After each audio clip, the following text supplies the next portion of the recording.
High spin का मतलब number off spin sir high, high spin. Unpaired ज्यादा हूं, वो तो श्योर ही है कि जब आपके पास वीक लिगेंड होएगा तो पेयरिंग तो होएगी नहीं। अब जब पेयरिंग नहीं होएगी तो इसका मतलब मैक्सिमम स्पिन्स कैसे होंगे आपके पास, अनपेयर्ड। तो उसको आप ऐसे भी बोल सकते हो spin free, number of spins are high, free ज्यादा है, क्लियर ना। अनपेयर्ड इलेक्ट्रॉन का नंबर ज्यादा हो, और जब स्ट्रॉन्ग लिगेंड हो गया तो वो चला जाना लो स्पिन की तरफ। मतलब क्या हो गया, पेयर्ड इलेक्ट्रॉन्स ज्यादा है, क्लियर। वहां क्या हो गई, ये पेयरिंग हो गई है। ऐसे ना मतलब एक ही चीज को ना 50 नाम दे दिए इन्होंने, इसलिए कई बार बच्चा कंफ्यूज हो जाता है। अब जैसे वीक फील्ड लीगेंड बोल दिया, उसी को स्पिन फ्री कॉम्प्लेक्स बोल दिया, क्लियर ना। उसी को जब ऑर्बिटल आपके पास n-1d ns np जब आपने उठाया, ठीक है ना, तो यहां से उसने क्या कह दिया, लोअर ऑर्बिटल कॉम्प्लेक्स, इसी का नाम दे दिया लोअर ऑर्बिटल कॉम्प्लेक्स।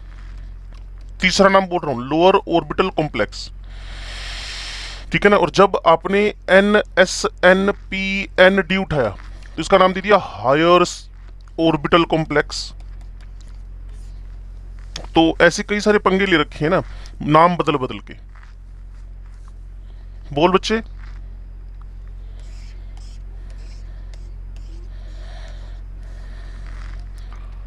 वापिस बोलना। हम्म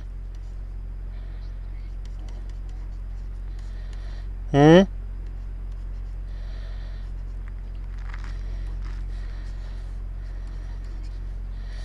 हाँ, तो कल बताया था ये वाला 3D94S0 हो गया। ये आपके पास स्ट्रॉन्ग लिगेंड था, कॉपर +2 के 3D9 में से इसने एक इलेक्ट्रॉन जो आपके पास था अनपेयर्ड, उसको उठाया और हायर एनर्जी स्टेट में क्या कर दिया, ट्रांसफर कर दिया। चेक करना चाहते हो तो सेम चीज, एक सेकंड रुकना, बस एक सेकंड रुकना ना, एक सेकंड रुकना, ये सेम चीज मैं आपको दिखा देता हूं। ये रहा, ये रही कॉपर +2 है, इसी को रिवाइज कर देते हैं ना। कॉपर +2 है, 3D9 4S2 है, और यहां क्या लिखा हुआ है, एक्सेप्शनल केस, लीगेंड स्ट्रॉन्ग है, 3D9 है, इस अनपेड इलेक्ट्रॉन को उठाकर आगे भेज दिया, क्लियर ना। और unpaired electron of 3D9 excited due to the strong ligand. अब हुआ क्या, एक पिछला डी एक एस 2p आपस में मर्ज होकर DsP2 हाइब्रिड स्टेट बना गए। अब बोलो जी, है ना, ये कल वाला है। ये कुछ एक्सेप्शन बच्चे, वही ना 5% तो इनऑर्गेनिक कुछ ना कुछ आपको ऐसी चलानी पड़ेगी, इलाज ही नहीं इसका कोई।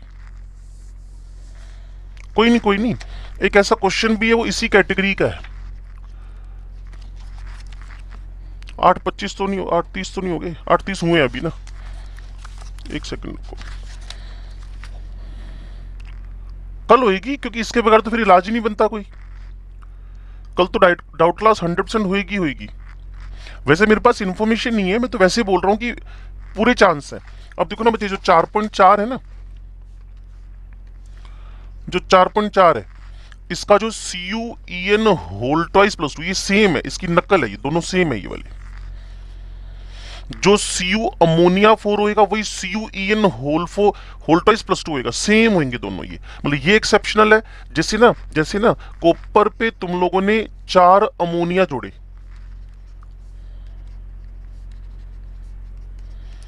वैसे तुम्हें क्लास फ्री होने तक तो बता दिया होगा किसी ने भी, आज क्लास है नहीं कि नहीं, पता लग गया था। नहीं वो तो फिर मैंने, ये है ना कि तुम लोगों के पास ऑथेंटिक इन्फॉर्मेशन थी नहीं ना। हाँ वही ना, लो जी। अब डोनर सेम है, यहां अमोनिया अमोनिया अमोनिया डोनर है, यहां भी NH NH NH मतलब नाइट्रोजन ही डोनर है। तो इन दोनों का हाइब्रिड स्टेट DsP2 ही होएगा। यानी जो हाल कॉपर अमोनिया +2 का है वही कॉपर EN होल ट्वाइस +2 का है, सिमिलर है। तो ये आपके 4.4 नंबर क्वेश्चन है आपकी के बुकलेट के अंदर, उसका सेकंड ऑप्शन है। चलो भी शुरू कर लें फिर हम चैप्टर अपना। चलो आज खत्म करना है हमें इसको, ठीक है। लो जी, एक सेकंड रुक जा बच्चे, अब ना ये थोड़ा सा मैं बता दूं क्या कह रहा है। लास्ट पे तो वीबीटी हुई थी। एक सेकंड रुक, अब ना हम लेट नहीं करते, सीक्वेंस में चलते हैं। सुन अब एक बार, ये बचा हुआ था, फिर बाद में आपको दिक्कत होती। स्टेबिलिटी के बेसिस पे ना अपने कॉम्प्लेक्सेस को परफेक्ट इम्परफेक्ट में बांट दिया। परफेक्ट मतलब कॉम्प्लेक्स का मतलब क्या है? कॉम्प्लेक्स का मतलब क्या है? कॉम्प्लेक्स का मतलब है कि जो अपनी आइडेंटिटी लूज ना करे पानी में जाकर। Is it? यही है ना? तो अगर परफेक्ट की बात कर रहे हो, परफेक्ट की, तो परफेक्ट वो होएगा जो पानी में जाकर अपनी आइडेंटिटी मेंटेन रखे। इम्परफेक्ट वो होएगा जो आयोनाइज हो गया। जनरली ऐसे होते ही नहीं है, क्लियर। जनरली परफेक्ट ही होते हैं। कुछ कैडमियम का हो गया, जिंक का हो गया, मरकरी का हो गया, ये कुछ ऐसे हैं जो थोड़े से अनस्टेबल है। कॉम्प्लेक्सेस लाइक K4FeCN6 साइनाइड है भाई, CO ammonia 6Cl3 in which the complex ion is quite stable, clear. और होना क्या है, ये कभी भी जाकर पानी में डिसोसिएट नहीं होएगा, not dissociated into ions in the solution are called perfect, ठीक है। और इसी को पेनिट्रेटिंग, ऐसे ऐसे वर्ड भी हमारे सिनॉप्सिस में यूज कर लेते हैं, ध्यान कर लेना। Penetrating, penetrating, okay. Complexes like K2CdCN4 in which the complex ion is not very stable dissociate to good extent to give simple ion called the imperfect or normal complexes। बड़ी simple सी बात थी, इतना पढ़ना नहीं पड़ता। परफेक्ट जो ionise नहीं हो रहा, इम्परफेक्ट जो आयोनाइज हो रहा है, कहानी खत्म। उसके बाद है लिबाइल। लिबाइल का दूसरा मतलब होता है मोबाइल, और एक है इनर्ट। लिबाइल क्या होएगा भाई? A complex in which the ligand can be quickly replaced. पहले तो कंपाउंड पे नजर थी उसकी, अब लीगेंड पे नजर आ गई है। जिसका लीगेंड क्विकली रिप्लेस हो जाए, जिसका लीगेंड क्विकली रिप्लेस हो जाए, उसको मोबाइल मतलब लिबाइल बोलोगे। आपको याद है लिबाइल हेलोजन हुआ करता था, एक चैप्टर का नाम था हेलो एल्केन्स, क्लासिफिकेशन था ना, इनर्ट, आयोनिक, है ना। If ammonia is added to an aqueous solution of copper +2 जैसे भी था, the colour change from blue to deep blue. हुआ क्या जी? पानी चला गया, अमोनिया आ गया। और क्यों? क्योंकि अमोनिया की स्ट्रेंथ, सारे बच्चे समझदार हैं, अमोनिया की स्ट्रेंथ पानी से ज्यादा है।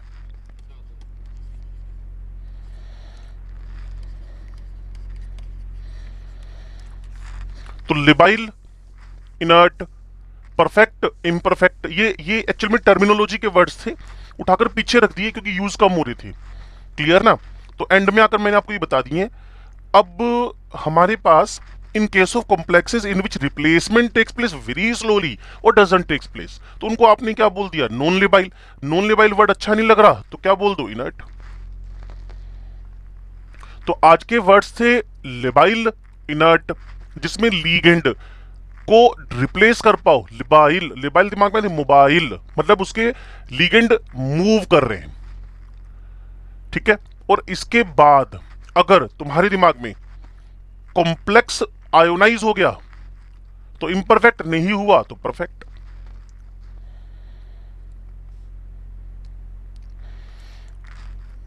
ठीक है जी। हाँ अब बोल भाई, क्या कह रहा था? अरे वो तो स्टेबिलिटी वाले आगे ही पीछे चला गया ना, तो स्टेबिलिटी से पहले था वो। लिमिटेशन हो गया, यहाँ सेंट्रल हो गया, और crystal field, strength of ligand. Colour चल रहा है क्या? ये कलर है तो स्टेबिलिटी वाले फैक्टर, ये लिमिटेशन हो गई। लिमिटेशन यहाँ होएगा पक्का।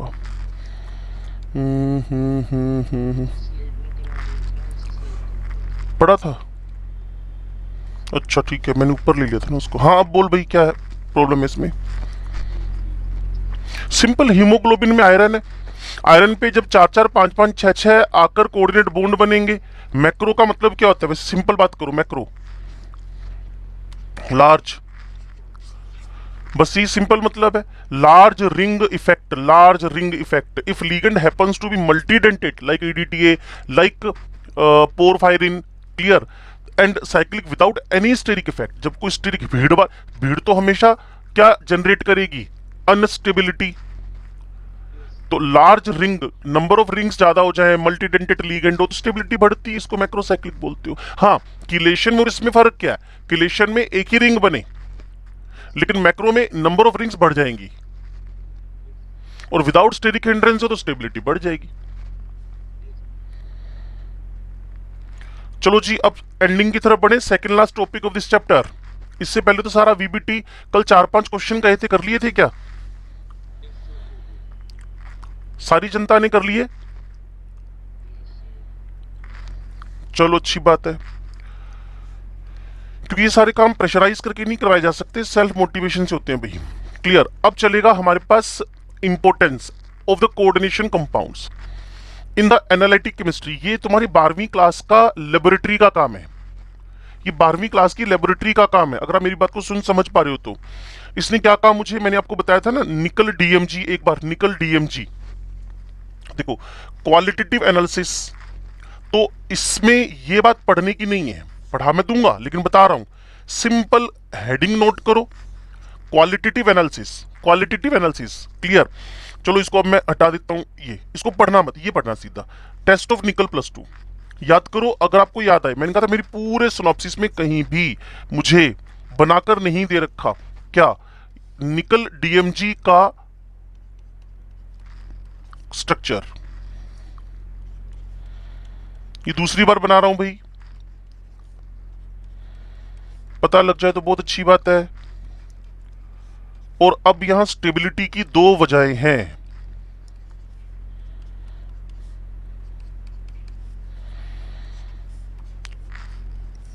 लो जी, ये ऑलरेडी बन चुका है। यहां OH है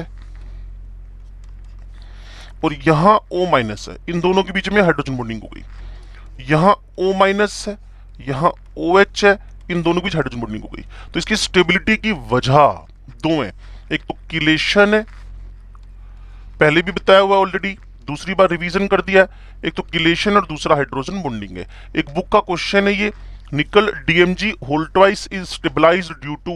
तो बच्चों को कई बार लग रहा होता है किलेशन हो गया इसलिए स्टेबिलिटी आई है, मैंने कहा किलेशन से तो आई है, किलेशन से तो स्टेबिलिटी आई है। इसके अलावा, किलेशन के अलावा स्टेबिलिटी के पीछे कौन रिस्पॉन्सिबल है? Hydrogen bonding. लेकिन हमें वापस उसी तरफ बढ़ना है, क्वालिटेटिव एनालिसिस का पहला पार्ट है टेस्ट ऑफ निकल +2। निकल आपको अगर पता हो तो अच्छी बात है, नहीं पता हो तो ये 4th ग्रुप का मेंबर है इन द क्वालिटेटिव एनालिसिस। निकोमंजन, आपको लास्ट ईयर बताया था, निकोमंजन।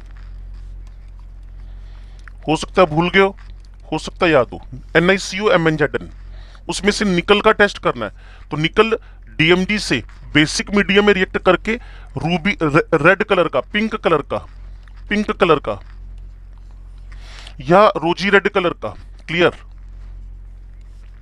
क्या करता है? प्रेसिपिटेट बनाता है। It is a test of nickel +2। ये कंफर्मेटिव टेस्ट होते हैं बच्चे। तो आपको इस पेज पे सिर्फ काम की बात जो दिखेगी वो ये वाली है, और उसके बाद काम की बात ये वाली है। टेस्ट ऑफ निकल तो आपने पढ़ ही लिया, ठीक है जी। अब आपके पास है test of Fe+2 and test of Fe+3। आप समझ पा रहे हो मैं कर क्या रहा हूं? मैं आपको applications, uses of the coordination compounds की तरफ लेके जा रहा हूं। उसमें पहला था निकल का टेस्ट डीएमजी, निकल डीएमजी होल्टवाइज, काम खत्म। रूबी रोजी रेड या फिर पिंक कलर का अपीयरेंस आती है, निकल का कन्फर्मेटिव टेस्ट होता है। हाँ, ज्यादा से ज्यादा इस क्वेश्चन में जो मेरी सिनॉप्सिस में दे नहीं रखा, मैं बार बार आपको बता रहा हूं ये बात, क्यों? क्योंकि क्वेश्चन बनता है इसीलिए। तो आप अगर इग्नोर कर रहे हो तो ये आप बहुत बड़ी गलती कर रहे हो। निकल डीएमजी होल्टवाइज का स्ट्रक्चर आपके पास होना मस्ट है। लो जी, अब है test of Fe+2 and Fe+3 ions. Listen carefully, वो तुम्हारी 11वीं क्लास का प्यूरिफिकेशन स्टार्ट हो जाएगा। Ferric salts react with potassium ferrocyanide, तो फिर इसको पढ़ने की नीड नहीं होती। क्लियर, सीधा इस पे आ जाओ, सीधा इस पे आ जाओ। ये कौन है भाई? फेरिक। किससे रिएक्शन हुई भाई? K4 देखते ही Fe+2। क्लियर। तो अगर याद आ रहा है तो हम नाइट्रोजन का टेस्ट करते थे लास्ट ईयर प्यूरिफिकेशन में, कभी ना कभी उसका रिवीजन करना ही पड़ेगा। तो इन दोनों की रिएक्शन करते ही आपके पास पर्शियन ब्लू बन गया, पर्शियन ब्लू। और जैसे ही पर्शियन ब्लू बनेगा, अगर उस चैप्टर के अंदर हो तो वो टेस्ट किसका हो गया, नाइट्रोजन का। अगर इस चैप्टर में हो तो हो गया फेरिक का। हो सकता है सारी बातें दिख गई हो अब आपको। ये सारी लाइनें अब वापस बना देते हैं जी। किसका टेस्ट कर रहे हो, Fe+2 का और Fe+3 का, फिलहाल Fe+3 का। एक टेस्ट ट्यूब के अंदर फेरिक लेना। फेरिक आपको पता है थर्ड ग्रुप का मेंबर है प्यूरिफिकेशन में, सॉरी क्वालिटेटिव एनालिसिस में, ये थर्ड ग्रुप का मेंबर है। फेक, ये कोड बताता हूं जल्दी में, FAC, Fe+3, एल्यूमिनियम+3, क्रोमियम+3, ये 3 है। तो if you want to check the Fe+3 in the salt, laboratory में Fe+3 टेस्ट करना है, क्या करें, उसमें K4FeCN6 डाल दो, ब्लू कलर आ गया, पर्शियन ब्लू, बस वहीं से समझ जाना टेस्ट हो गया। तो आपको अगर समझ में आ रही हो बात, तो सिर्फ ये 2 इक्वेशन काम की हैं अभी तक जो हमने पढ़ा, ये पीछे कोई काम की बात नहीं है, सिर्फ ये 2 इक्वेशन काम की है। निकल का टेस्ट DMG से और Fe+3 का टेस्ट K4FeCN6 से।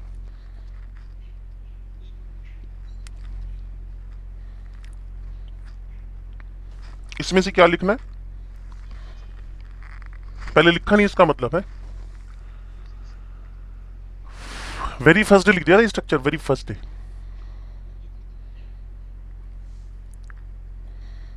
हाँ जी कनम, आवाज नहीं आ रही बेटा। हाँ हाँ हाँ हाँ,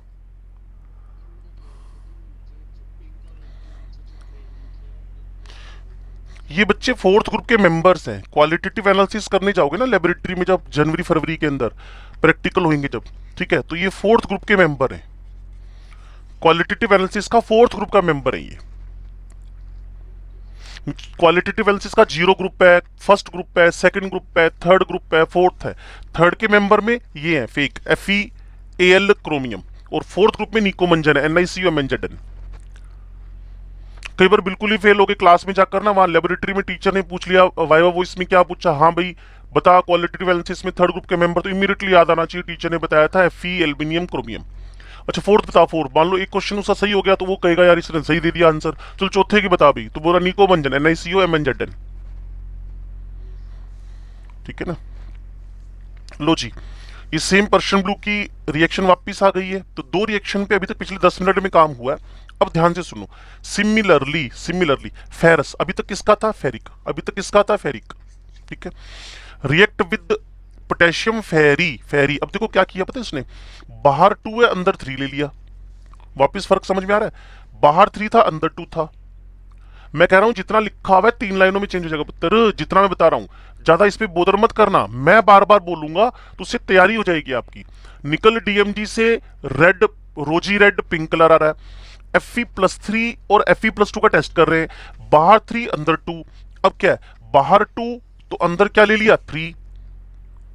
similarly ferrous salt react with potassium ferri, ferri ferric मतलब अंदर +3 है, फेरी मतलब Fe+3 है। Clear? To give blue coloration due to the formation of turnbull blue.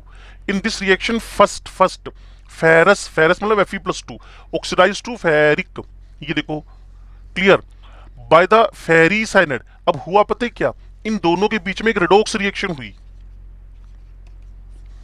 इन दोनों के बीच में। मैं फिर कह रहा हूं, अगर तुम इसके नोट्स बनाओगे तो टीचर की बात को ध्यान रखो, एक इस इक्वेशन का नोट लिखना है, एक इस इक्वेशन का नोट लिखना है, बाद में तुम्हें इस इक्वेशन का नोट लिखना है। बस हेडिंग क्या रहेगी, test of nickel +2, then test of Fe+3, then test of Fe+2। तो इसमें पहले रिडॉक्स हुआ, Fe+3 बना, और ये दोनों ने मिलकर फिर तुम्हें क्या कर देना है, वही पर्शियन ब्लू जैसे कलर दे देना है, the ferric ion, then ferric, ferric then react with ferro, ferro ये वाला ferro, to give the Turnbull blue.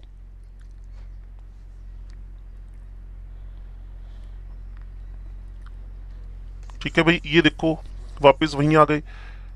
पहले किसका टेस्ट था, Fe+3 का, अब किसका टेस्ट है, Fe+2 का। और अब देखो ध्यान से, देखो फिर लिख दिया उसने, the ferric ion then react with the ferrocyanide to give the, वही सेम लाइन है, ये Fe+3 डन। इन दोनों का रिएक्शन हुआ प्रोडक्ट साइड वाले का, पीछे जो प्रोडक्ट था ना बच्चे, और तुम्हें क्या मिल गया है, ये रहा आपके पास यहां पोटेशियम, फेरिक, फेरोसाइनाइड और टर्नबुल ब्लू। देखो ये लिखा हुआ है टर्नबुल ब्लू। स्क्वायर ब्रैकेट में इतना इतना ही है, कॉम्प्लेक्स इतना इतना ही है। तो कहीं हाईलाइट करके टर्नबुल ब्लू और पर्शियन ब्लू का कलर लिख लो, दोनों ब्लू कलर के हैं, लेकिन फॉर्मूले में बाहर Fe4 FeCN whole 6 whole thrice है, तो वो तुम्हारे पास पर्शियन ब्लू है, जबकि यहां KFe और FeCN6 है। अगर इसको शॉर्ट नोट में लिखा जाए तो बड़ा सिंपल सा वे है बच्चे, अगर तुम इस बात को समझने में इंटरेस्टेड हो रहे हो तो तुम ये Fe+3 जो Fe+2 ऑक्सीडाइज होके, ये देखो 4 हो गया इसका सम, ये 3+1 और ये सामने लिख दिया आपने। और मैं फिर आपको लिखकर बता रहा हूं जिससे सारी झंझटों से छुटकारा मिल जाएगा। मेरे साथ टिके रहना। दो ब्लू कलर है, ठीक है जी, और इजी करते हैं।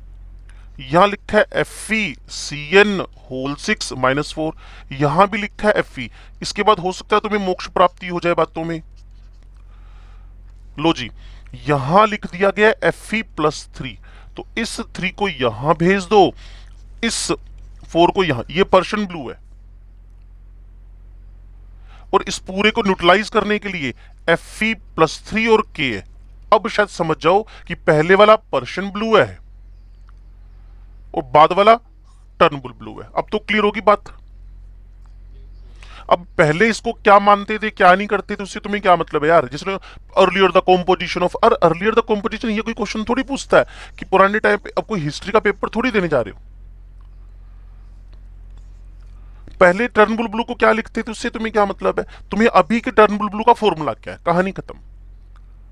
तो इसीलिए पिछले जितने भी पेज हुए शायद तुम्हें 10-12 मिनट के अंदर एक बात समझ में आ गई होगी। निकल +2 DMG, Fe+3 का टेस्ट क्या बना दिया उसने, पर्शियन ब्लू। Fe+2 का टेस्ट क्या बना दिया, टर्नबुल ब्लू। बोलो बोलो अच्छा। लो जी,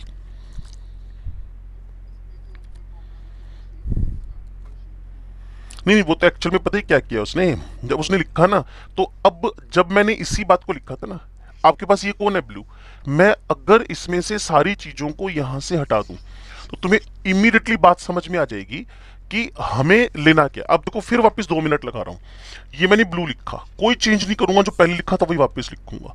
ये Fe लिखा, CN लिखा, होल 6 लिखा, -4 लिखा। जब इसकी एंटिटी सेम है, दोनों में एंटिटी तो सेम है ना, लेकिन शुरुआत कहां से की, टेस्ट ट्यूब के अंदर Fe+3 डालकर K4 FeCN6 डाला, तो तुम्हारे पास टेस्ट Fe+3 टेस्ट ट्यूब में, उसमें K4 FeCN, तो ये 4 भाई साहब यहां पहुंच गए, ये 3, तो ये बन गया आपके पास पर्शियन ब्लू। सुनना ध्यान से, तुरंत समझ में आएगी बात। लेकिन इसमें तुमने टेस्ट ट्यूब में Fe+2 लिया, उसमें तुमने K3 FeCN6 डाला, वो आपस में रिएक्ट किए, एंड रिजल्ट तो सेम ही दिया ना उसने, लेकिन शुरुआत के बेसिस पे जो टेस्ट तुम्हारे पास आया उसको तुमने क्या दे दिया, टर्नबुल ब्लू। जबकि अब यहां जो लिख रही हो ना, है तो स्पीसीज, बाहर काउंटर आयन क्या है, मैटर वो नहीं कर रहा, काउंटर आयन क्या मैटर, ये देखो है तो इसमें भी सेम ही ना सब चीजें। इसलिए शुरुआत के बेसिस पे तुमने रिजल्ट बोले।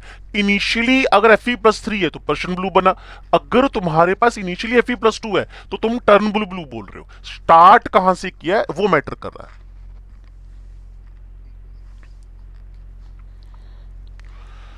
अब सूखा सा काम हो गया भाई, इस पे थोड़ा जोर मारना जरूरी था। Volumetric analysis, complexometric titration, a number of metal ion react completely with the polydentate ligand in an appropriate pH to form complexes। बेकार की बात, काम की बात अगर चाहते हो तो ये लो, बस खत्म। The hardness of water due to the presence of calcium and magnesium, याद है hardness of water, calcium chloride, calcium, हाँ कैल्शियम क्लोराइड हो गया, कैल्शियम सल्फेट हो गया, कैल्शियम बाइकार्बोनेट हो गया, मैग्नीशियम के भी सेम हो गए। अब इसको कैसे आपने करना है, clear, bye simple titration with EDTA। बस इतनी सी बात है, जिसको हाईलाइट कर लो, अंडरलाइन कर लो और इससे छुटकारा पाओ, कुछ नहीं करना। वॉल्यूमेट्रिक और कॉम्प्लेक्सोमेट्रिक टाइट्रेशन में तुम्हें हार्डनेस ऑफ वाटर टेस्ट करनी है EDTA से, बस। तभी कह रहा हूं कि इतना ज्यादा पढ़ने की नीड नहीं है इसके अंदर, यूजेस के अंदर। निकल, अब याद करवा देता हूं अगले 1 मिनट के अंदर। Nickel DMG whole twice, Fe+3 Persian blue, Fe+2 Turnbull blue, और आगे जाकर कैल्शियम मैग्नीशियम, हाँ बाय द EDTA। इतना ही तो काम किया अभी तक। लो जी, तुम्हारा फेवरेट आ गया चैप्टर का नाम मेटलर्जी। ये कितना इजी था, और इसको बोलते थे आप लोग, इसको बोलते थे साइनाइड प्रोसेस, सिल्वर गोल्ड का, याद आ रहा है? ये अर्जेंटाइट है, ये सोडियम साइनाइड है, NaAgCN होल ट्वाइस बना लिया। उसमें से जिंक, जिंक अब तो तुम्हें ज्यादा समझ में आएगा, क्लियर? जिंक क्या करेगा, इलेक्ट्रो पॉजिटिव होने की वजह से, electrochemistry chapter, can replaces, clear, can replaces, clear, कौन है आपके पास, इलेक्ट्रो पॉजिटिव है कौन, zinc, can replaces the Ag। तो Ag हट गया, जिंक अंदर आ गया। Ag+1 था, 2 कोऑर्डिनेशन नंबर है, जिंक +2 है, 4 कोऑर्डिनेशन, और Ag प्रेसिपिटेट हो गया। इसको तुमने क्या बोला हुआ था, मैकऑर्थर फर्स्ट मेथड, ये रिवीजन है। ये पता चला कुछ क्या हुआ है, प्रीसियस मेटल्स का एक्सट्रैक्शन हम, जैसे सिल्वर साइनाइड है, सॉरी सिल्वर सल्फाइड है, अब सल्फाइड के लिए तुमने क्या बना रखा है, आपकी याद हो तो, फ्रोथ फ्लोटेशन मेथड। Ag2S के लिए हमने क्या बना रखा है, फ्रोथ फ्लोटेशन मेथड। लेकिन फ्रोथ फ्लोटेशन मेथड फेल है यहां पर, क्योंकि मेटल कैसा है, महंगा वाला मेटल है, दैट्स वाई हमने क्या यूज कर रखा है, साइनाइड प्रोसेस। आपको वहां भी बताया था मैंने, अगर कभी रिवीजन करोगे, क्योंकि ऐसी चीजें लंबे टाइम तक टिकती नहीं दिमाग में, रिवीजन करनी पड़ते हैं, तो वहां मैंने बताया था कि out of the 4 which metal sulfide can't be extracted with the help of that is froth flotation method, तो ZnS हो जाएगा, ZnS हो जाएगा, क्लियर, सस्ते वाले मेटल सारे हो जाएंगे। इसके अलावा कॉपर का साइनाइड हो जाएगा, लेकिन सिल्वर, कॉपर का सल्फाइड, लेकिन कभी भी सिल्वर का सल्फाइड इस फ्रोथ फ्लोटेशन मेथड से एक्सट्रैक्ट नहीं होएगा, क्योंकि महंगे वाले मेटल के सल्फाइड के लिए आपको यही मेथड लगाना पड़ेगा जिसको बोलते हो मैकऑर्थर फर्स्ट मेथड। लो जी, अब एक एक वर्ड लिखते चले जाना मेरे साथ साथ में। बायोलॉजिकल सिस्टम के अंदर हीमोग्लोबिन Fe+2, बात खत्म। अब इसमें होता क्या है, क्वाड्रिडेंटेट मैक्रोसाइक्लिक, बच्चे Aman, macrocyclic porphyrin, 4 coordination sites iron, clear, by quadridentate porphyrin ring, 5th site attach haem to the protein, and 6th for the vacant oxygen. कुल मिलाकर हीमोग्लोबिन के अंदर हमें मेटल देखना था, आयरन +2 है, इसमें से आपके पास टोटल ये लो जी 6 साइट्स हो गई, 1 2 3 4, ये 1 2 3 4, ये वाली 4 तो पोरफायरिन से, एक ग्लोबिन से, और एक ऑक्सीजन के लिए फ्री है, तभी हीमोग्लोबिन HbO2 बनेगा। क्लोरोफिल में आपको पता है मैग्नीशियम है, हाईलाइट कर लो बस, ये मैं बच्चों को हाईलाइट करवाता हूं, वहां भी सिनोप्सिस ही खोलते हैं इसके लिए ना हम लोग। विटामिन B12 का नाम है साइनोकोबालमाइन, cobalt,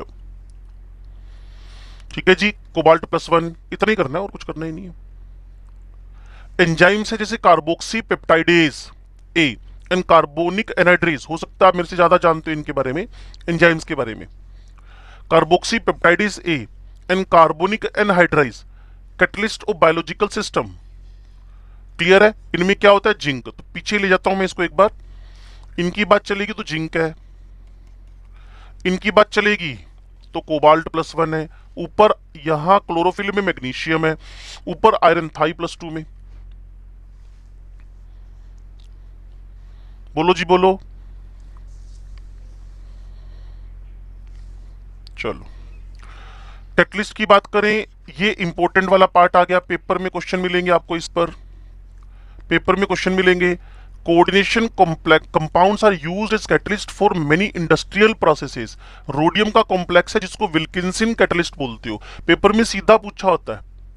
the central metal atom और ion of the Wilkinson catalyst, वो है रोडियम, RH लिखा रहेगा, Cl लिखा रहेगा, ट्राइफिनाइल फोस्फीन लिखा रहेगा। और मैंने आपको बताया था अगर कोई मेटल 3D के बाद 4D 5D सीरीज से हो ना, और 4 कोऑर्डिनेशन नंबर हो, तो उसके स्क्वायर प्लेनर बनने के चांसेस बहुत ज्यादा होते हैं। क्यों? क्योंकि उसमें लीगेंड की पावर पे डिपेंडेंसी नहीं होती। पता नहीं आप सुन भी पा रहे हो कि नहीं सुन पा रहे हो, आप फिर वही क्वेश्चन पूछोगे मेरे से, वैसे आप नहीं पूछते हो, क्लियर, नहीं तो सेम ही बात को बच्चे पूछते रहते हैं बार बार। मैं क्या कह रहा हूं, 3D से 4D से 5D सीरीज पे गया तो मेरे पास लीगेंड की स्ट्रेंथ पे डिपेंडेंसी उतनी नहीं होगी जितनी डिपेंडेंसी, हाँ ईएनसी ज्यादा होने से उसका 4 कोऑर्डिनेशन नंबर तो square plane DsP2 DsP2 DsP2, बस ये कि अवेलेबल हो खाली डी ऑर्बिटल। कहीं आप मरकरी उठाकर सीधा उसका क्या करवा दो DsP2, अरे मरकरी में खाली ऑर्बिटल ही नहीं मिलेंगे Hg+2 में। तो खाली ऑर्बिटल भी होनी चाहिए, एक डी कम से कम खाली होना चाहिए, then we can proceed the DsP2। नहीं तो इतने इमोशनल हो गए कि 5D का कोई भी मेंबर आए कोऑर्डिनेशन नंबर 4 में DsP2 DsP2 DsP2 DsP2, ऐसे नहीं होता। DsP2 तभी बनाना है जब उसके पास मिनिमम एक एम्प्टी ऑर्बिटल मिले आपको,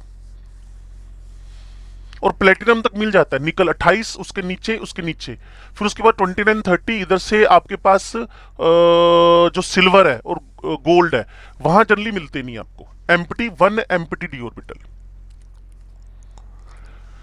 लो जी, अगर बात को समझ गए तो अच्छी बात है।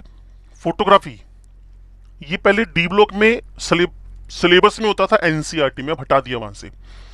Na2S2O3 हाइपो है, ये डिसोल्व करता है किसको, अनडिकम्पोज। पहले ना पुराने, आजकल तो सीधा एक कैमरा लिया, कट मारा और डिजिटल फोटो निकल आई, पहले नहीं होता था ऐसे। पहले ना एक रोल होता था कैमरे के अंदर, हो सकता है आपने कभी देखा हो। हाँ हाँ, वो जैसे फिल्म होती है ना पूरी, नेगेटिव निकलता था, उस रोल के अंदर एक एक पे फोटो, इस पे रोल पे ना एक पेस्ट होता था किसका, क्या देवेश की बात सुननी पड़ेगी, बहुत अच्छी अच्छी बातें बोलता है कई बार। हाँ बिल्कुल सही कह रहा है ना, जैसे एक्सरे होता है आजकल, हाँ जैसे एक्सरे होता है ना, क्लियर, हाँ हाँ होती है। नहीं वो ऐसा होता है ना, उसको बोलते ही नेगेटिव है ना देवेश, उसको बोलते ही नेगेटिव है ना, तो नेगेटिव का मतलब पता है क्या हुआ, उसमें उल्टा दिखता है। अगर तेरी शक्ल बहुत ज्यादा गोरी है तो उसमें काला दिखेगा, और तेरे बाल अगर काले हैं तो उसमें सफेद दिखेंगे, नेगेटिव होता है वो। उस हाँ उसका नाम ही नेगेटिव रखा हुआ है ना, इसीलिए। क्लियर, तो सुनो भी ध्यान से, इस पे ना एजीबीआर, और एजीबीआर एक ऐसा कंपाउंड है, 9वीं 10वीं 11वीं में कभी पढ़ा हो आपने, इट इज फोटो सेंसिटिव। तो इसमें जैसी लाइट जाएगी ना, लाइट जाएगी तो ये सिल्वर में चेंज हो जाएगा। अब प्रॉब्लम पता है क्या है, कुछ पार्ट इसका अनडिकम्पोज्ड है, तो मान लो ना वो अनडिकम्पोज्ड आपकी फेस पे रह गया और उसका सीधा प्रिंट निकाल लिया, तो आपके फेस पे ब्लैक ब्लैक स्पॉट्स आ जाएंगे। तो जरूरी है कि उसको Na2S2O3 के साथ अनडिकम्पोज को डिकम्पोज कर दो, मतलब इस फॉर्म में चेंज कर दो। फिर समझो मैं क्या कह रहा हूं, जो तुम्हारे पास फिल्म है, उस फिल्म पे एजीबीआर का हम लोग खुद पेस्ट लगाते हैं। अब एजीबीआर एजी में कन्वर्ट हो जाए कोई टेंशन नहीं, मान लो 99% तो हो गया, 1% बच गया, तो हम एज प्रिकॉशन, पहले प्रिंटिंग मशीन हुआ करती थी इस काम के लिए, और उसमें लिखते थे डेवलपिंग एंड प्रिंटिंग। तो डेवलपिंग वर्ड का मतलब क्या था, अनडिकम्पोज्ड, पुरानी बात है वैसे, अनडिकम्पोज्ड सिल्वर ब्रोमाइड को डिकम्पोज करना, डी एंड पी। क्लियर ना, ऐसे होता था। आप आज फिल्म देख के आते थे, अगले दिन वो प्रिंट करके देता था आपको, डी&पी, डेवलपिंग एंड प्रिंटिंग। और हो सकता है 50-100 किलोमीटर के एरिया में एक ही मशीन हो, तो वहां सारी दुनिया वहीं जाती थी। क्लियर, तो आजकल तो घर घर में प्रिंटर रखे हैं लोगों ने। ये अनडिकम्पोज्ड सिल्वर ब्रोमाइड को सिल्वर में कन्वर्ट करना है, फोटोग्राफी। चलो वापिस आ गया। अभी EDTA is used as a medicine against lead poisoning, बस ये याद कर लेना, इसमें कोई इलाज नहीं है अब अपने पास। Compounds of platinum anti cancer, जिसको मैं कई दिनों से बोलता आ रहा हूं, प्लेटिनम का कंपाउंड, क्लियर, 4 कोऑर्डिनेशन नंबर में, बिना लड़ाई झगड़े के, कुछ मत सोल करना, सोल ही मत करना, बोलो DsP2 है। लिगेंड की स्ट्रेंथ कुछ भी हो, cisplatin is used as anti cancer drug, और ये कईयों बार एग्जाम में आ चुका है, नीट को इससे बहुत बढ़िया वाली दोस्ती है, और ढेरों बार आ चुका है ये। Cisplatin is used in the treatment of cancer, anti cancer agent है ये। क्लियर, अब यहां लिखा है they are use in the treatment of problem caused by presence of metals in toxic proportion in plant and animals, the excess of copper and iron. यहां से बात करना, उससे पहले वाला चाहे काट दो, कोई फायदा नहीं है, वही मैं बार बार बच्चों को सेम गाइड करता हूं जब हम क्लास में बैठकर बात कर रहे होते हैं। यहां से clear, excess of copper and iron are removed by the chelating ligands D penicillamine and desferrioxamine, by the formation of coordination complexes. थोड़े से औखे औखे नाम है, एक दो बार लोगे तो याद हो जाएंगे, बायोलॉजी से तो आसान ही है। क्लियर? किलेटिंग लिगेंड्स डाल दिए हमने यहां पर।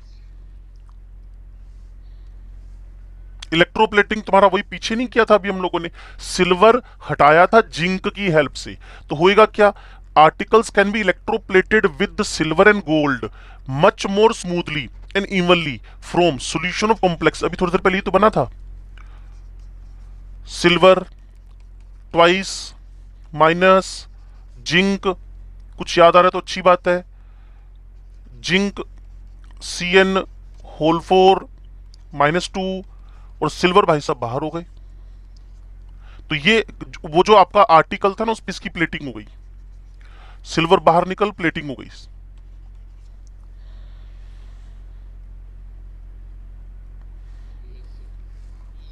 चलो जी, 9:02 हुए हैं, अब तो आसान हो गया काम। मेटलर्जी का एंड वाला पार्ट आ गया, 7वें 8वें पेज पे नहीं था, purification of metals, moaned process था, मोन्ड प्रोसेस याद आ रहा है तो, निकल इम्प्योर, कार्बन मोनोऑक्साइड का रिएक्शन हुआ, NiCO होल 4 टेट्रा कार्बन निकल हमारे पास कंपाउंड बन गया। ये 80 था, ये 180 था, ऐसा कुछ टेम्परेचर था। क्लियर? और यहां निकल और 4CO वापस बन गया, बस अब इम्प्योरिटी वहीं रह गई।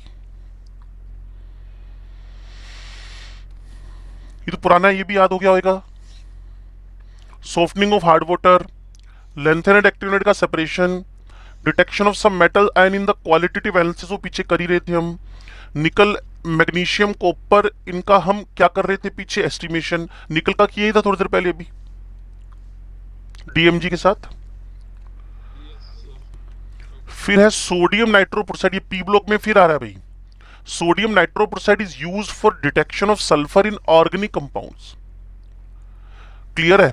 नाइट्रेट आयन, ये नाइट्रेट है जी, in aqua solution is detected by formation of brown ring. बड़ा इंपॉर्टेंट है। 9:02 हुए हैं, क्योंकि अगले वाले काम में मुझे कम टाइम लगने वाला है, तो मैं इस पे थोड़ा सा काम कर लूं। क्लियर ना? ध्यान से सुनो भाई, नाइट्रेट की टेस्टिंग के लिए हमने पता है क्या किया, इसके अंदर बच्चे सुनना, प्लीज सुनना, Na2FeCN is detected by the formation of brown ring. Clear? ये मैंने क्या किया, एक सेकंड रुकना, या मिस्टेक हल्की सी, FeH2O होल 6 है, लेकिन जो बात मैं आपको बताना चाहता हूं उसको थोड़ा सा ध्यान से सुन लेना और समझ लेना। ये जो NO3 है ना, NO3 माइनस, ये खुद को NO में कन्वर्ट करेगा, NO में। और NO ना एक्चुअल में हमारे पास 2 इलेक्ट्रॉन डोनर और 3 इलेक्ट्रॉन डोनर दोनों माना जाता है। 2 इलेक्ट्रॉन डोनर तब होएगा, बच्चे ध्यान से सुनना, 2 इलेक्ट्रॉन डोनर तब होएगा जब इसने अपना नाइट्रोजन का लोन पे डोनेट कर दिया मेटल को, तो it is the 2 electron donor. मैं फिर कह रहा हूं, इस पे मेरे से 5 मिनट लगवा लो, काम आधे आधे मिनट का ही है, लेकिन 5 मिनट 10 गुना टाइम लगवा लो। नाइट्रोजन ने अपना लोन पे डोनेट कर दिया मेटल को, इट इज 2 इलेक्ट्रॉन डोनर। यहां ही कैसा बिहेव कर रहा है, 2 इलेक्ट्रॉन डोनर। लेकिन अगर आपके पास NO प्लस में बदल गया, अगर NO प्लस में बदल गया, तो भाई पता क्या होगा, इसने अपना 1 इलेक्ट्रॉन डोनेट किया, अपना 1 इलेक्ट्रॉन डोनेट किया, अपना 1 इलेक्ट्रॉन डोनेट किया। जब 1 इलेक्ट्रॉन डोनेट किया ना, तो इसका बॉन्ड ऑर्डर, पता नहीं तुम्हें याद आएगा कि नहीं आएगा, आई डोंट नो, इसका बॉन्ड ऑर्डर 2.5 है और यहां इसका बॉन्ड ऑर्डर 3 हो गया। तो इसने अपना इलेक्ट्रॉन डोनेट करके अपने आप को नाइट्रोसोनियम में बदल लिया।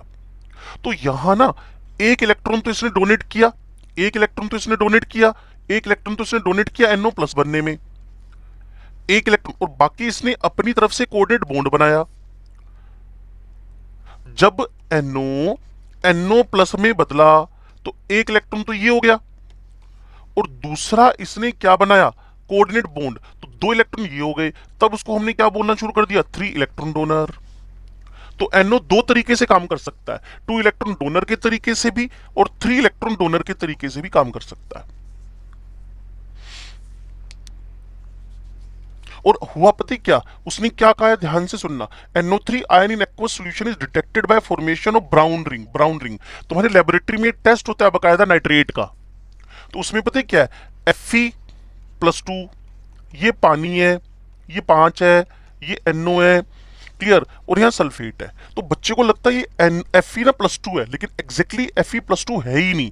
यह Fe प्लस पता है कैसे कैसा है, ध्यान से सुनो बच्चे, ध्यान मत हटा लेना, नुकसान पक्का है आपका नहीं तो। एक बहुत इंपॉर्टेंट बात चल रही है, यहाँ Fe+1 है। ऐसा क्यों हुआ? क्योंकि ऑलरेडी Fe+2 था। ये Fe+1 में बदला। कैसे बदला भाई? NO ने अपना एक इलेक्ट्रॉन किसको डोनेट कर दिया? Fe+2 को। दूसरी बार Fe+2 था, हाँ जी था, इसको इलेक्ट्रॉन मिला NO का। क्यों? क्योंकि NO NO+ में बदला। क्यों बदला? NO NO+ में क्यों बदला? NO NO+ में क्यों बदला? इसलिए बदला क्योंकि उसको उसको उसको स्टेबल होना है, और एक कोऑर्डिनेट बॉन्ड। तो इसी वजह से जब भी NO+ होएगा तो वहां 3 इलेक्ट्रॉन डोनर होएगा, और जब NO होएगा तो वो 2 इलेक्ट्रॉन डोनर होएगा। सो इसीलिए NO को 2 और 3 इलेक्ट्रॉन डोनर बोलते हैं हम लोग। और ऐसे गिने चुने से कंपाउंड है जहां NO+ होएगा, गिने चुने से कंपाउंड है, ज्यादा नहीं है। एक तो आपके पास ब्राउन रिंग आई गई ये वाली,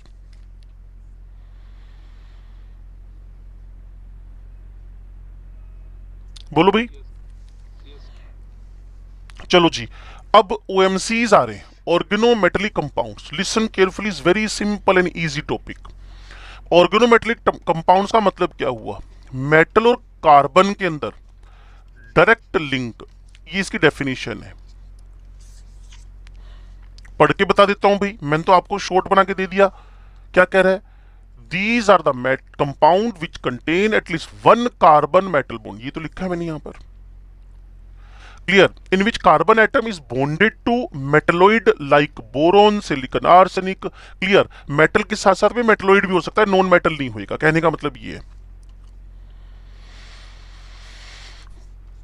classification: sigma bonded, pi bonded, sigma and pi bonded, ये आपके पास क्लासिफिकेशन हो गया।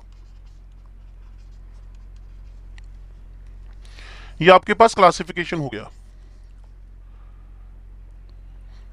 What are the organometallic compounds? आपने कहा जी मेटल कार्बन में डायरेक्ट लिंक को, मेटल कार्बन में डायरेक्ट लिंक को, those are the OMCs, organometallic compounds. मैंने कहा ठीक है। देन उसने कहा क्लासिफिकेशन बोलो, मैंने कहा जी sigma bonded, pi bonded and sigma pi bonded, मतलब ओनली सिग्मा। और आप इतने स्मार्ट हो, आपको पता है इसके अंदर ढेरों एग्जांपल में, जैसे ग्रिगनार्ड का नाम आपने सुना होगा,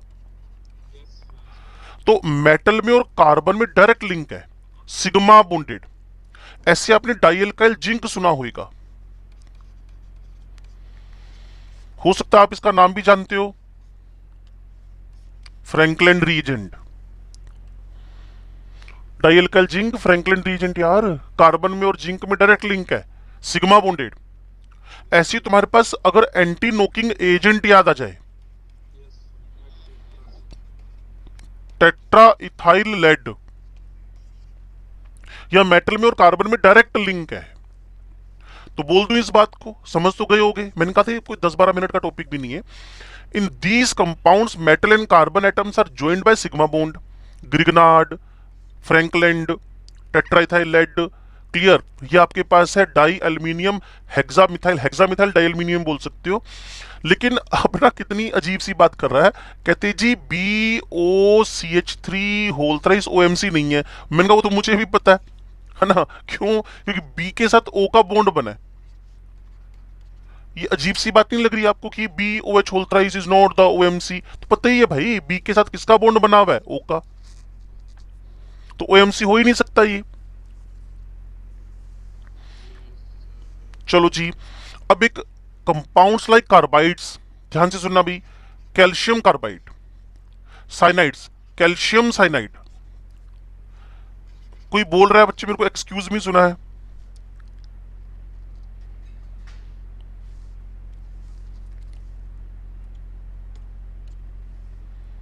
डन।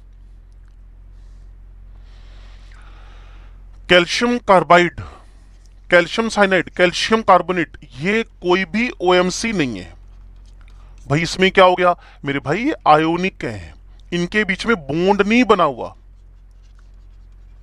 इनके बीच में इलेक्ट्रोस्टैटिक फोर्स ऑफ अट्रैक्शन है। कैल्शियम +2 साइनाइड माइनस, ये सी, ये मेरी गलती है, इनके बीच में बॉन्ड नहीं बना हुआ, इनमें इलेक्ट्रोस्टैटिक फोर्स ऑफ अट्रैक्शन है, इनमें इलेक्ट्रोस्टैटिक फोर्स ऑफ अट्रैक्शन है, दैट्स व्हाई आपको लगेगा कैल्शियम और कार्बन जुड़ गई, ना ना ना ना ना ना, कैल्शियम कार्बन जुड़े नहीं है बच्चे, इनमें electrostatic force of attraction, these are the ionic bonds, इसलिए लिखा ना क्या, cyanides, carbonates, carbides which contain metal carbon bonds are not considered organometallic compound, क्योंकि आयोनिक बॉन्ड है। रीजन नहीं लिख रहा, रीजन लिखना चाहिए कि आयोनिक है, बस इंफॉर्मेशन है।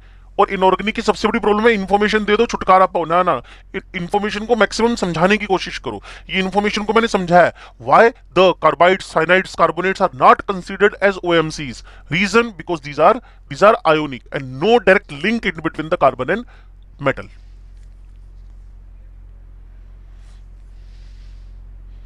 सो गए क्या?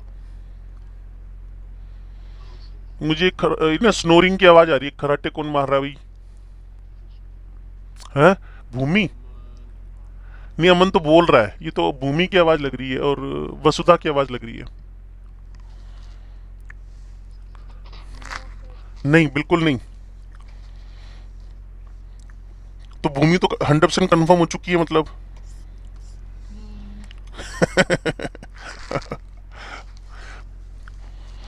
तो फिर ये कौन हो सकता है भाई? चलो कोई बात नहीं, थोड़ी देर में डिटेक्ट कर लेंगे। पाई बॉन्डेड, ध्यान से सुनना भाई, पाई bonded, pi bonded, pi bonded, simple है बच्चे, बहुत ज्यादा काम नहीं है। फेरोसिन का नाम सुना होगा, फेरोसिन, फेरोसिन, फेरोसिन, याद आया कुछ? Fe+2, लो जी, ये लो जी, ठीक है। बिस साइक्लोपेंटाडाइनाइल आयरन 2, याद आया? तो इसमें इसका पाई क्लाउड, इसमें इसका पाई क्लाउड, इसका पाई क्लाउड इसको डोनेट हो रखा है, पाई क्लाउड। और पाई क्लाउड का 6 पूरा, 6 पाई क्लाउड। एक बात सुनो, बड़ी अच्छी बात है इसमें ना, बहुत बहुत इंपॉर्टेंट बात। इसका कोई बोलेगा EAN निकालो, तो आयरन का एटॉमिक नंबर 26 है, चार्ज घट गया। और शायद आप में से मैक्सिमम बच्चों को पता हो कि साइक्लोपेंटाडाइइनाइल ये एरोमेटिक है, आपने पहले भी यहां भरी थी एक दिन इसी चैप्टर में।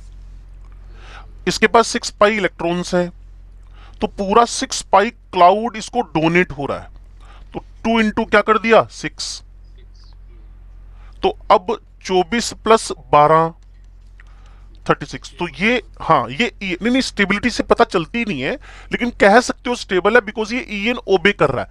EAN अगर नेक्स्ट एटॉमिक नंबर के बराबर हो गया नोबेल गैस, तो ये EN ओबे कर रहा है, बस इतने तक लिमिटेड रखो बातों को। Is it obey the EN rule? आपने कहा हाँ हाँ ये EN फॉलो कर रहा है, बात खत्म। अब पता है क्या है, इसमें एक वर्ड और आएगा जो ऑलरेडी आप मेरे से सीख चुके हो, हैप्टिसिटी।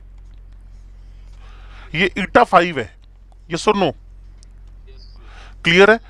These are the compounds of metal with alkenes, alkynes, benzene and other ring compound. In these compounds, the metal and ligand form a bond that involves a pi electron of the ligand.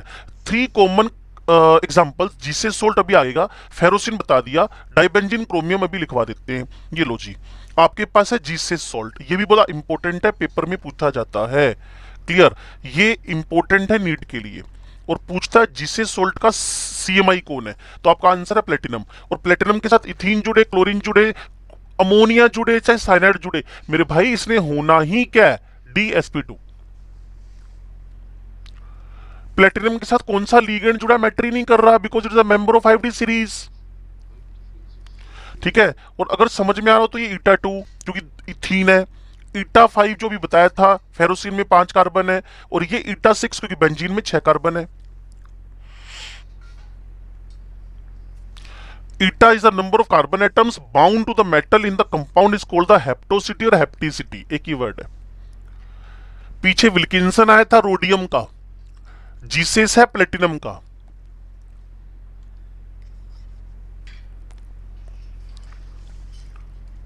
आगे बढ़े भाई। अब है आपके पास metal carbonyls. अब थोड़ा सा time मेरे को आपको देना पड़ेगा, अब टाइम हमारे पास बहुत पड़ा हुआ है, क्लियर। ये मैंने M लिखा, ये मैंने कार्बन मोनोऑक्साइड लिखा। हेडिंग तो समझ रहे हो ना, मेटल कार्बोनिल्स के, सो गए। Very good. तो इसका लोन पेयर इसको डोनेट हुआ। बच्चे मैं कह रहा हूं कि एक बड़ा इंपॉर्टेंट टॉपिक शुरू हुआ है, हाईएस्ट 7 से 10 मिनट खाएगा, वो भी बहुत बार बार बोलकर, और इसके साथ ही चैप्टर खत्म हो जाएगा। तो गलती से भी इग्नोर मत करो इसको, मैं फिर कह रहा हूं ध्यान दो। कार्बन मोनोऑक्साइड पे ट्रिपल बॉन्ड है, सबको पता है।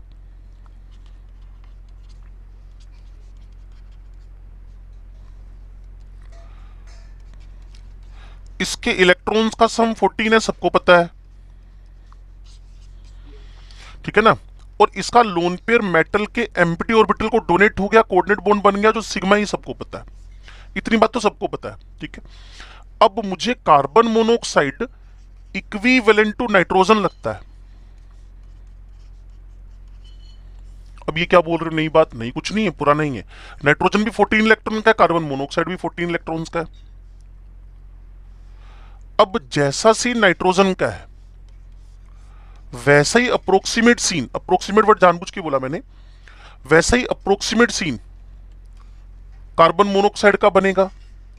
पाई यहां, सिग्मा यहां, पाई स्टार यहां, सिग्मा स्टार यहां। थोड़ा सा जो 11th बिल्कुल भूल गए उनके लिए थोड़ी दिक्कत हो सकती है, क्लियर। अब इलेक्ट्रॉन्स आपने कैसे भर दिए, 1 2 3 4 5 6, नीचे भरे हुए थे 8 के 8। तो ये वाले orbitals pi star sigma star कैसे पड़े हुए हैं, खाली। सुन पा रहे हो क्या कह रहा हूं, वापिस। कार्बन मोनोऑक्साइड ने अपना लोन पेयर डोनेट किया मेटल को, एम्प्टी ऑर्बिटल को, ठीक है, नो प्रॉब्लम। लेकिन अब जो बात मैं आपको कहना चाहता हूं उसको सुनो। इस मेटल पे हमें फुल फिल्ड ऑर्बिटल भरने के बाद, अंदर तो सारे भरे हुए ना, जैसे कोई आयरन का कॉन्फ़िगरेशन बोलेगा तो 1s2 2s2 2p6 3s2 3 p6 3d6, ये अंदर वाले भरे हुए ना, तो भरे हुए ऑर्बिटल। अब मैं इस पे लिख देता हूं फुल फिल्ड, और इस पे मैं लिख देता हूं इसके empty pi star.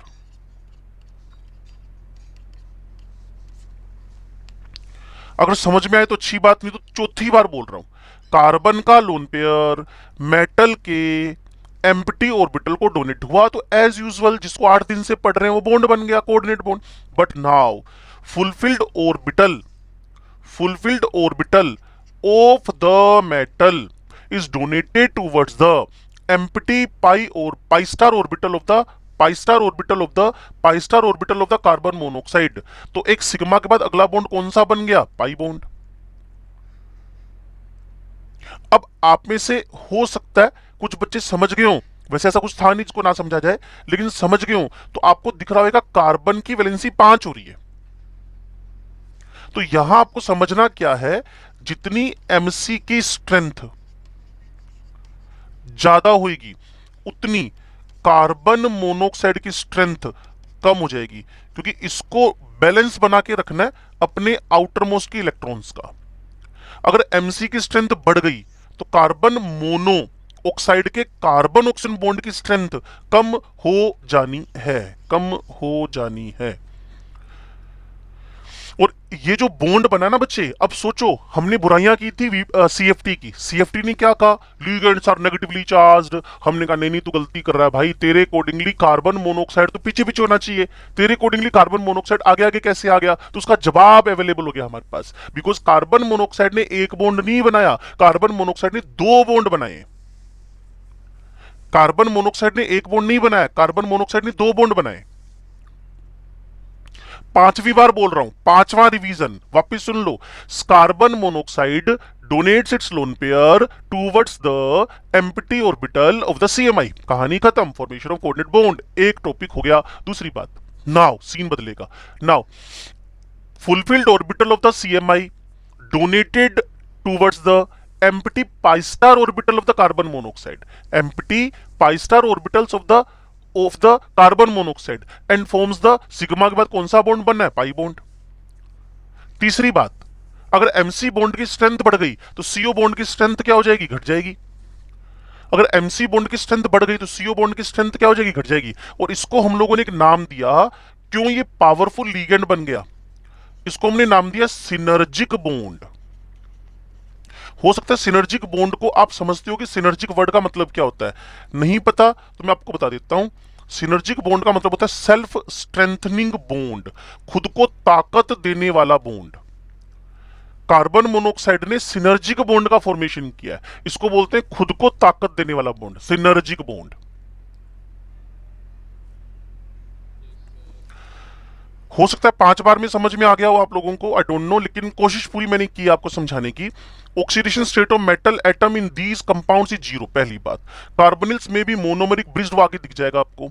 Mainly formed by the transition metal 5th 6th 7th 8th group, clear.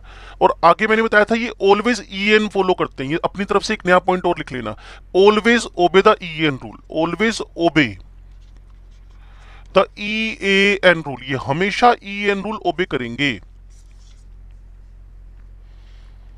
ये हमेशा EN रूल ओबे करेंगे। और EN में मैंने आपको ढेरों कंपाउंड समझाए थे, क्लियर। एक बार फिर समझा देते हैं जी। अब मेरे पास आयरन है, कार्बोनिल है, या X लिखा हुआ है, मुझे पता है ये 26 है, मुझे इसको 36 बनाना ही बनाना है, तो मैं इसका कंट्रीब्यूशन 2 का ये X लिख दिया, तो X की वैल्यू बाय डिफॉल्ट ही क्या आ जाएगी, 5। पीछे जा रहा हूं। These carbonyls have simple well defined structure, tetra carbonyl nickel is tetrahedral, वो तो पीछे भी समझाया था। Penta carbonyl iron is trigonal bipyramidal, मैंने कहा जी पेंटा कार्बोनिल क्यों लिखा आपने, एक लाइन लिखी थी, ऑलवेज ओबे द EN, अगर EN भूल गए तो उसका कोई इलाज है नहीं, पढ़ना ही पड़ेगा, यही इलाज है, क्लियर। EN के बारे में बताया था, nitrosyl and carbonyls always obey the EN rule. Nitrosyl carbonyl, तो हुआ क्या, जब आपने FeCO(X) लिखा, Fe 26 है, इसको अगले एलिमेंट तक पहुंचाना जरूरी है 36 तक, 36 पे कौन आता है आपके पास, 36 पे क्रिप्टन, क्लियर। और एक कोऑर्डिनेट बॉन्ड बनने से 2 का कंट्रीब्यूशन होता है, X का नंबर मुझे पता नहीं, 5 निकल आया, तो मेरे पास फॉर्मूला क्या बन गया, FeCO होल 5। और जिनका नंबर ओड है वो कोवलेंट बॉन्ड बना लेंगे। पीछे देखो, ये टेट्रा कार्बोनिल निकल है, ये पेंटा कार्बोनिल आयरन है, ये sp3 था रिवर्स पेयरिंग करके, ये sp3d है, ये Cr 24 6 into X 36, तो X बराबर क्या आ जाएगा, 6। और जब 6 कोऑर्डिनेशन नंबर है तो एक ही चांस बनता है sp3d2।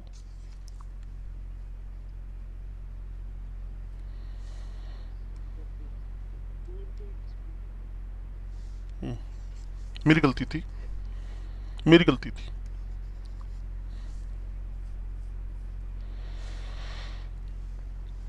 ये आपको बताया था मैग्नीज के बारे में, अगर याद हो तो। मैग्नीज का एटॉमिक नंबर क्या है, 25 है, तो मैग्नीज मैग्नीज एक एक इलेक्ट्रॉन की शेयरिंग करेंगे, +1। फिर इसके साथ कितने कार्बोनिल जोड़ोगे, श्योर है ये कितना सम हो गया, 26। कितने कार्बोनिल जोड़ोगे पता नहीं, आप पुराना भूल गए कि याद है आपको, मुझे नहीं पता क्योंकि आपके दिमाग तक मैं कैसे पहुंचूं, क्लियर। 5 into 2, तो दोनों का EN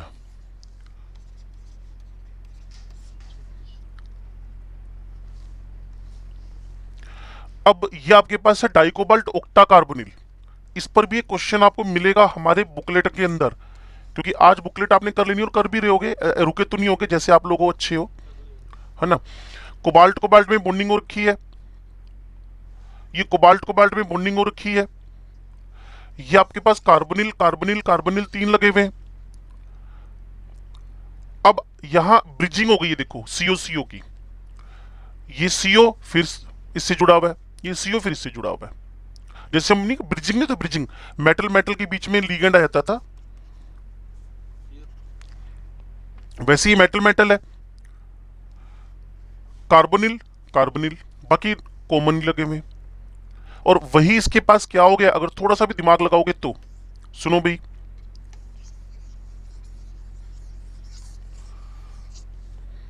रेड पेन से लिख रहा हूं, एक कार्बोनिल, दूसरा कार्बोनिल, तीसरा कार्बोनिल, चौथा कार्बोनिल, पांचवा कार्बोनिल, तो सी पे पांच तो ये हो गया, छठा ये हो गया,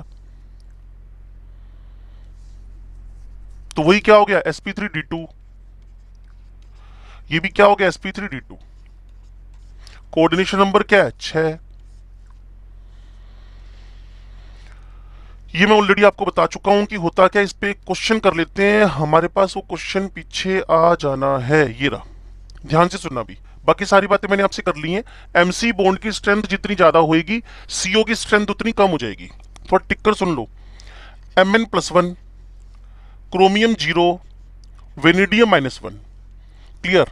थोड़ा सा सुनो भी ध्यान से, मेटल मेटल मेटल, ये मेरे पास क्या हो गया 25 -1 24, 24 जीरो है 24, ये 23 + 1 24, तो CMI आइसो इलेक्ट्रॉनिक है।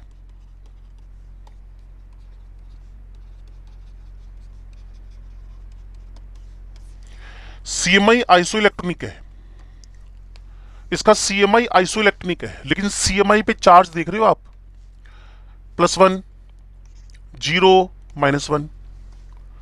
पता नहीं आप मेरी बात को सुन भी पा रहे हो कि नहीं सुन पा रहे हो, आई डोंट नो, लेकिन आपको सुनना चाहिए क्योंकि बड़ी इंपॉर्टेंट बात है।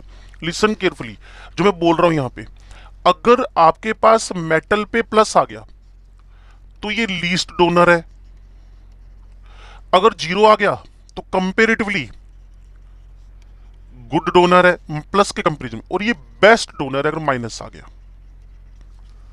CMI है सारे के सारे ये। तो मेरे से पूछ रहा है विच है स्ट्रोंगेस्ट सीओ, सीओ आपको पता है MCO ऐसे बॉन्ड बनता है, ठीक है ना। अब मेरे से पूछा है इस बॉन्ड के बारे में, तो मैंने क्या कहा, ध्यान से सुनोगे, मैंने क्या कहा, M और C के बीच में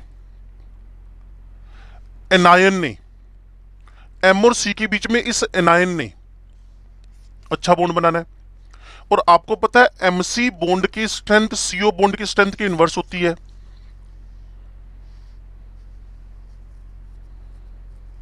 बोल दो भी बोल दो अगर पता चल रहा है तो।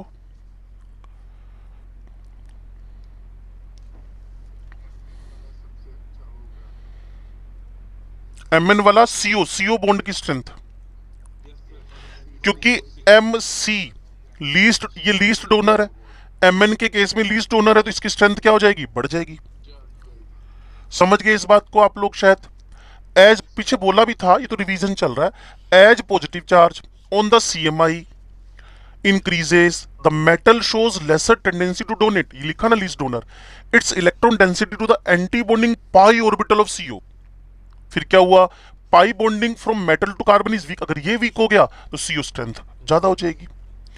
बॉन्ड की स्ट्रेंथ पूछिए भी, अगर लेंथ पूछ लो तो क्या उल्टा खा जाएगा, ये चेक कर लेना, लेंथ और strength both are inverse two each other. Bond length and bond strength एक दूसरे के इनवर्स है। बात क्लियर हुई भी इस क्वेश्चन के थ्रू, आपको क्या समझ में आ रहा है। ये आपके चैप्टर की एंडिंग हो गई है।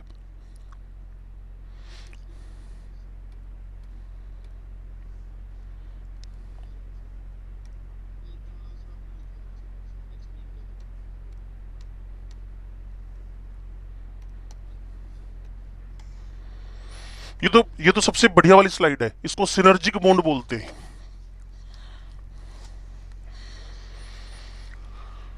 ठीक है भाई, हाँ तुम्हारे इतने डाउट आएंगे नहीं, एक बार ना जो जो तुम्हारे डाउट फंसे थे ना एक बार उस पर जाना जरूर। RPSO असाइनमेंट बुकलेट लेनी है इसके बाद,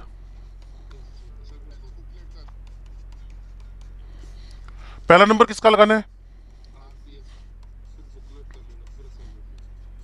चलो ये सीक्वेंस लिख दिया भाई,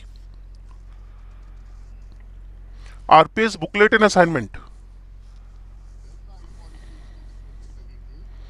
यार वो तो हमें ना सिनॉप्सिस ही पढ़ना है, अप्रोक्सीमेट एग्जैक्ट 2 क्लासेस। कार्बोहाइड्रेट ही देते हैं ना हम लोग इसमें। पी ब्लॉक को 9-10 लेक्चर मिलेंगे शायद। आप कितने लगाओगे सर? वैसे जब भी सिलेबस के एंड में होता है ना 5 लेक्चर लगते हैं उसको। अगर तुम रिवीजन 0-0 कराओगे तो 4 दिन, क्योंकि आपने देखा चैप्टर में रिवीजन बहुत करते हैं हम लोग।